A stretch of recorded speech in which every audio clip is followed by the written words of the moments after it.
Hello, welcome to Romero Threads on YouTube, where it's all about embroidery. In today's video, I want to talk about the most popular embroidery stitch. And for me, this is easily the satin stitch. And the satin stitch, that's that stitch that really makes your design stand out. It makes it pop out. And you'll see it a lot in text, in borders, or anywhere where you really want the details to kind of stand out. And in today's video, I want to dive deep into the satin stitch and kind of talk about all its properties, all its settings. Let's first start from ground zero and let's talk about the definition of a satin stitch. Okay, so here we're in dictionary.com and we can see the definition of a satin stitch. A long straight embroidery stitch worked closely parallel in rows to perform a pattern that resembles satin. Very important here, it says a long straight embroidery stitch. Okay, so there's two things in this definition, okay? There is the part where it says a long straight embroidery stitch, information number 1, and information number 2, worked closely parallel in rows. So that's gonna be our main basis. Two pieces of information that the dictionary gives us is the length and they're running parallel. And of course, we're gonna add more information to the satin stitch. So let's make sense of this information and let's go into the software. So everything is based off this first part here. Okay, we have a long stitch and you can see here it's 6 millimeters wide. This makes our first long stitch. Now we have to make them run in parallel. We can use any of our digitizing tools. We can go all the way to 6 millimeters and all this is adjustable. Okay, so like here, let's go 8 millimeters. This here is our satin stitch. Now let's say we don't want it that long. There's a couple ways we can change this. Okay, we can either make it thinner here. We can make it wider here. Or you can go down. And every software has its own location where you could size it up. But I could put width. I want this to be 6 millimeters. You can see each end, each side has a stitch. All right, same thing. Okay, we have a stitch here on one side. It's gonna jump all the way to the other side. Okay, and then it's gonna jump all the way to the other side and make the next stitch. So here, I'm gonna put a little mark here. These are our straight stitches here. All right, and if we were to measure this distance, all right, let's see, we measure from here. We're at about 0.38 millimeters. All right, this is the spacing. So when the definition talks about running in parallel, we're running in parallel at 0.38 millimeters. And this is what's known as your density. So your density is how far are you running in parallel. So if we were to break down that definition where it said it's a long stitch, of course, long stitch is relatively speaking. Depending who you ask, could be a long stitch. Here, I'm gonna say we're at a 6 millimeters. Okay, I'm measuring it right here at 6 millimeters. And then running parallel, so I'm running parallel at a distance of 0.38. And then if I select this, you see my properties. I go to my fills, and here, the second most important setting in a satin stitch is your spacing, 0.38. So this is how much space is in between your stitch here and what's running parallel next to it. If you want your design to be more dense, tighter, then you gotta drop down this spacing. So let's say 0.10. Right, look at how close we are here.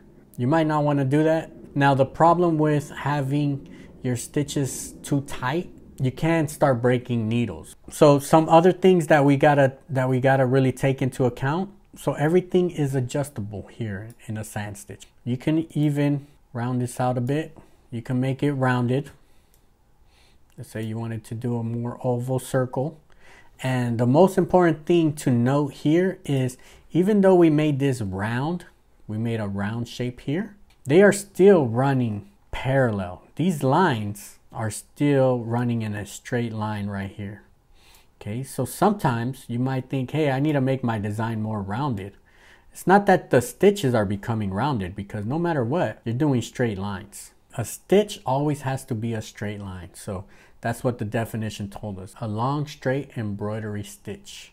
Keep that in mind. all your stitches are straight embroidery stitches. There is no such thing as a round stitch. Okay, the only reason why it's round is because we're giving it the appearance of it being rounded. All right, let's talk about some other settings here. So here, let's turn it to this shape here. All right, let's talk about pull compensation. In a perfect world, whatever we digitize, that's how it's gonna come out. But stitches, okay, anytime the needle connects with the bobbin, it's gonna pull, all right? The more stretchy your fabric is, okay, the more it's going to pull. So we always have to add pull compensation. So there's always settings on pull compensation. Your standard is 0.17. Okay, so what that does, this line here running down, that is my actual drawing.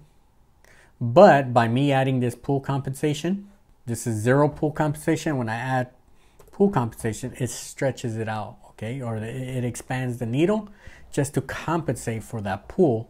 When we're talking about push-pull compensation, that's the big one there in sand stitches. That's the one that gives people headaches because you digitize it just like the picture is, but when it's time to stitch out, you start getting gaps, all right?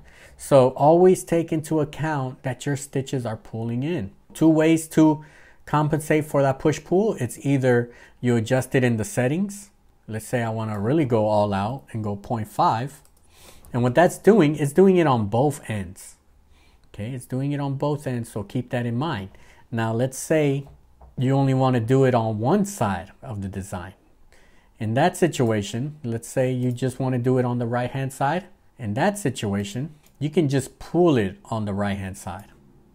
Okay, and then on Wilcom, if you keep your finger on shift, you could manually do your push-pull, okay, by just pulling, holding shift and pulling them like that, okay? So you have control of how much compensation you want to create, either through a settings or manually pulling your design open. Sometimes you want to have your text nice and bold.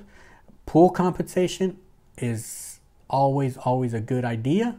Okay, just don't go overboard, test it out, see where's that sweet spot for your text.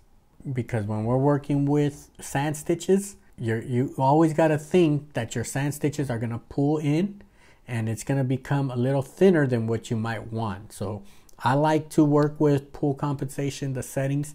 I like to bump it up. Even though standard is 0.17, sometimes I'm bumping it up to 0.3. All right, it just gives it a nice bold look. Also, okay, the push-pull really follows the laws of physics. Okay, whatever happens on one side, okay, the opposite happens on the other side. So if at these needle points, we're getting our stitches are pulling in, guess what's happening on the top side where the stitches aren't pulling in? They're actually expanding. So that's why you always hear that push-pull compensation, because stitches pull, all right, and in the opposite ends, it's going to push, all right? So here, left and right is going to pull. Here, top and bottom is going to push up naturally, okay? These stitches, they need a nice, safe place to kind of settle in.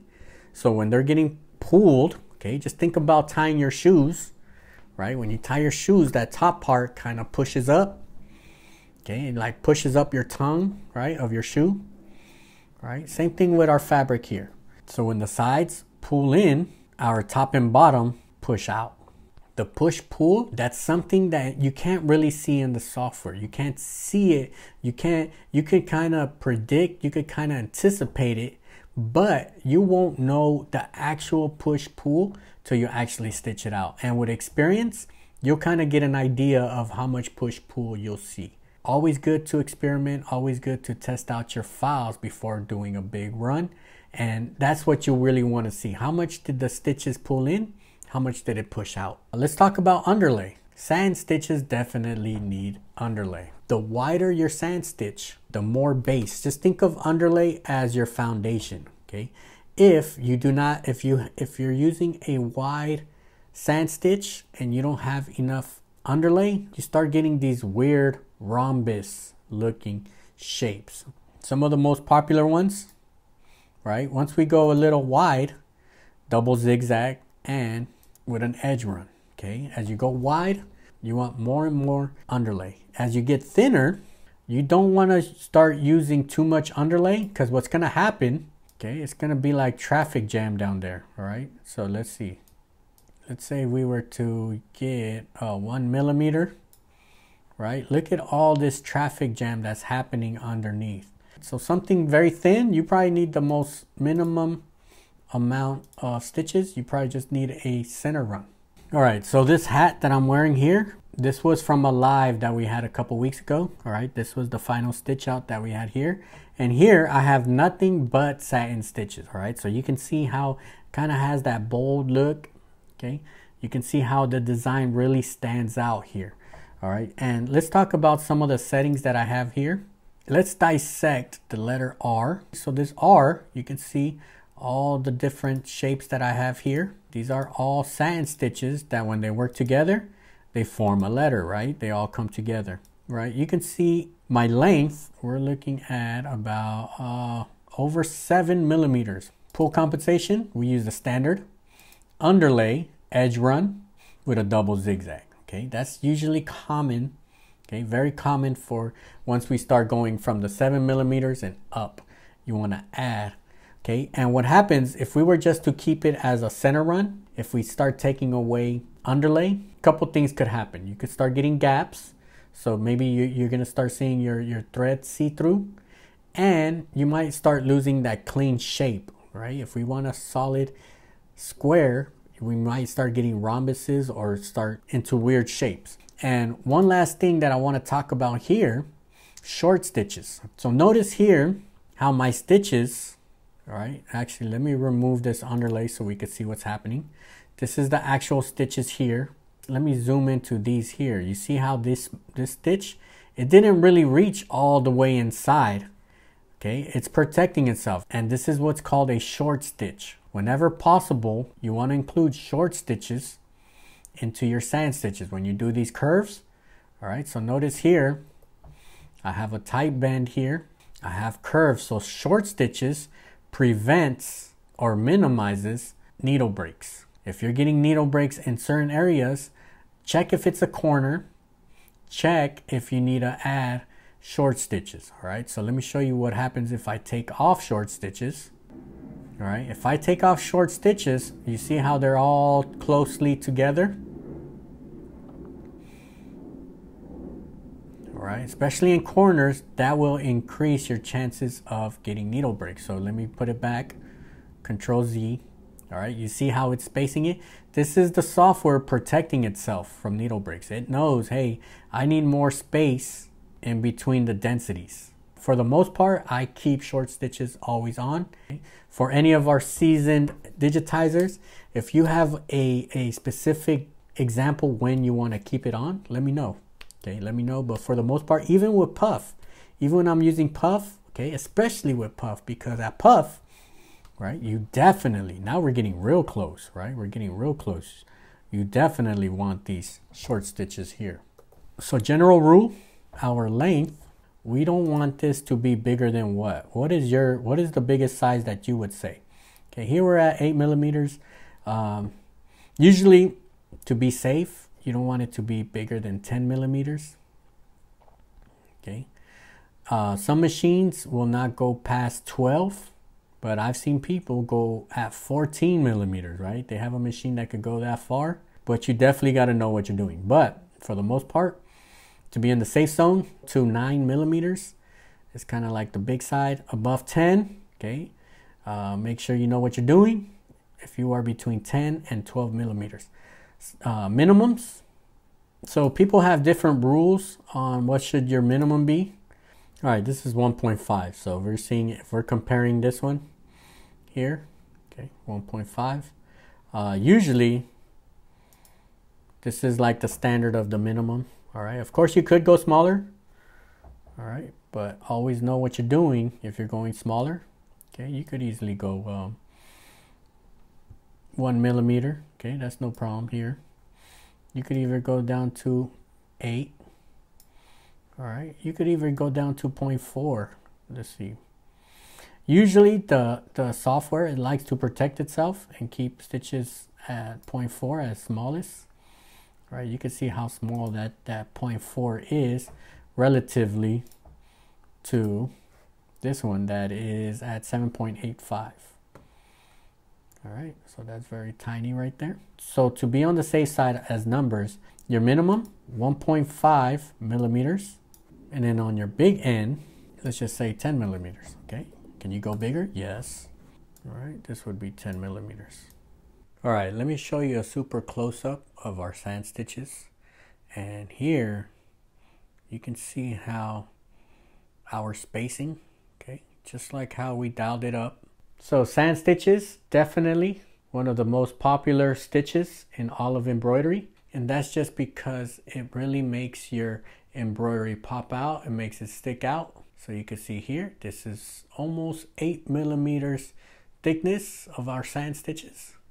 So this is what I call very, very nice sweet spot for sand stitches. All right, let me know what you think. Let me know. All right, if there's any other settings that I forgot about the sand stitch, drop it down below and leave any questions and comments, and I'll see you on the next one. Peace out.